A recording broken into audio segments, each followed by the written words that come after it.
सर्वसामान्यांच्या हक्काचा आवाज जागर जनस्थान।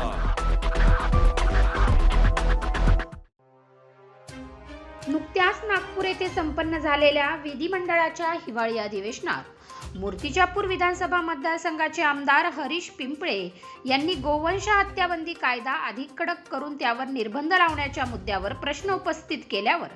अखेर मूर्तिजापूर शहर पोलीस ॲक्शन मोडवर आले असून गोवंशाची कत्तल करणाऱ्या विरोधात कंबर कसली असल्याचे नुकत्याच शहरातील जुने वस्ती परिसरातील रोशनपुरा येथे झालेल्या कारवाईवरून दिसून येत आहे। मूर्तिजापूर शहर पोलीस स्टेशनच्या परिक्षेत्रातील जुनी वस्ती रोशनपुरा परिसरात एका ठिकाणी 50 वर्षीय व्यक्तीने 4 गोवंशांना कत्तलीसाठी बांधून ठेवल्याची गोपनीय माहिती मूर्तिजापूर शहर पोलीस स्टेशनचे निरीक्षक अजित जाधव यांना मिळताच पोलिसांनी एक ऑपरेशन राबवित घटनास्थळ गाठून कारवाई करत निर्दयतेने कत्तलीसाठी बांधून ठेवलेल्या 4 गोवंशांना जीवदान दिले आहे। मूर्तिजापूर शहर पोलीस स्टेशन परिक्षेत्रात जुनी वस्ती परिसरात रोशनपुरा येथील अब्दुल जबार अब्दुल शहीद वय 50 याने आपल्या गोठ्यात 1,05,000 किमतीच्या कत्तलीसाठी 4 गोवंश निर्दयतेने बांधून ठेवल्याची खात्रीदायक गोपनीय माहिती पोलिसांना मिळताच पोलीस निरीक्षक अजित जाधव यांच्या चाणक्य युक्तीतून पोलीस उपनिरीक्षक आशिष शिंदे व त्यांच्या सहकार्यांनी तत्परता दाखवित घटनास्थळी जाऊन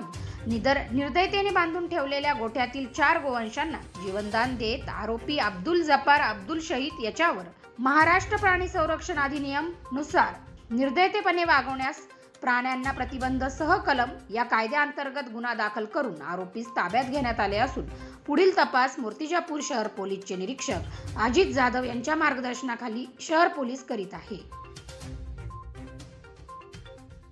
नागपूर येथे संपन्न होत असलेल्या हिवाळी अधिवेशनामध्ये मूर्तिजापूर विधानसभा मतदारसंघाचे विद्यमान आमदार हरीश पिंपळे यांनी गोवंश हत्याबंदी कायदा अंमलात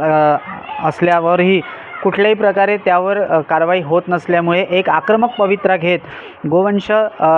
बंदी कायदा हत्याबंदी कायदा यावर कुठल्यातरी ठोस पावले प्रशासनाच्या वतीने उचलावी याकरिता आवाज उचलला। याच अनुषंगाने मूर्तिजापूर शहर पोलीस असतील हे मोठ्या ॲक्शन मोडवर असल्याचे नुकत्याच घडलेल्या घटनेवरून दिसून येत आहे।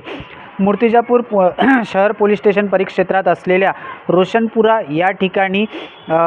4 जिवंत गोवंश निर्दयतेने ठेवले असल्याची गोपनीय माहिती मूर्तिजापूर शहर पोलीस स्टेशनला मिळताच मूर्तिजापूर शहर पोलीस स्टेशनच्या वतीने एक सापळा रचून या ठिकाणी कारवाई करण्यात आली। या कारवाई दरम्यान मूर्तिजापूर शहर पोलिसांना 4 जिवंत गोवंश पकडण्यात यश आले असून सदर गोवंश हे मूर्तिजापूर येथील गौरक्षण या ठिकाणी देण्यात आल्याचे सांगण्यात येत आहे। जागर जनस्थान करता कॅमेरामन अमय आगळेकर सह प्रतीक कुरेकर, मूर्तिजापूर, अकोला।